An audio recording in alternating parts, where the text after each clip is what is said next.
My name is Benga Cheson. I'm Executive Director at Paradigm Initiative, and I'm glad that we're launching our Dribble program today. Dribble is the acronym for Digital Rights and Inclusion Board Learning Experience. It's a board game that would allow young people to learn about digital rights and digital inclusion while having fun. And the reason why we're doing this is because we're building on the 18 years of work we've done in digital rights and digital inclusion to gamify the experience, the learning experience for young people. It is our plan to make sure that we reach at least 10 million young people across the global south in the next 5 years. And to do this, we can't continue to work in the traditional ways that we work.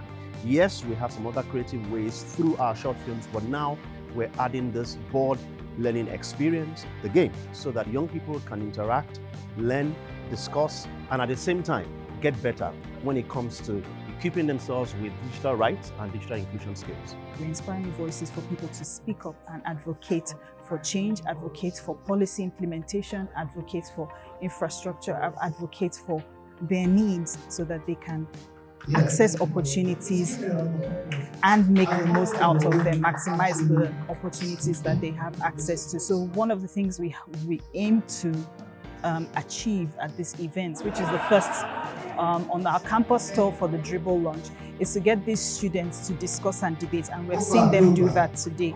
They ask themselves questions, they learn about aspects of digital rights. They've talked about cyberbullying, they've talked about cyber threats, they've talked about being safe online, they've talked about or engaged and discussed about affordability. What is meaningful access?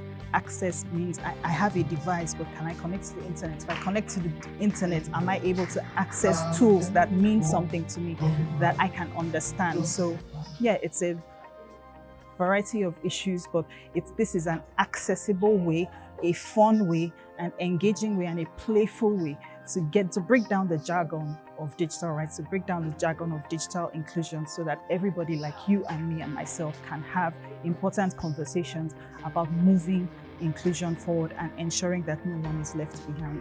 What we are doing, we find out that this is a digital age and a whole lot of young people are online. One of the things we want to do is to bring young people to a hands-on experience where they can use a game to get to know and get themselves acquainted with issues around digital rights, digital inclusion, which involves the digital divide and the exclusion of people on the internet. The reception has been so great. We're seeing students react very interestingly to it, even beyond what we really expected. So participation has been very good.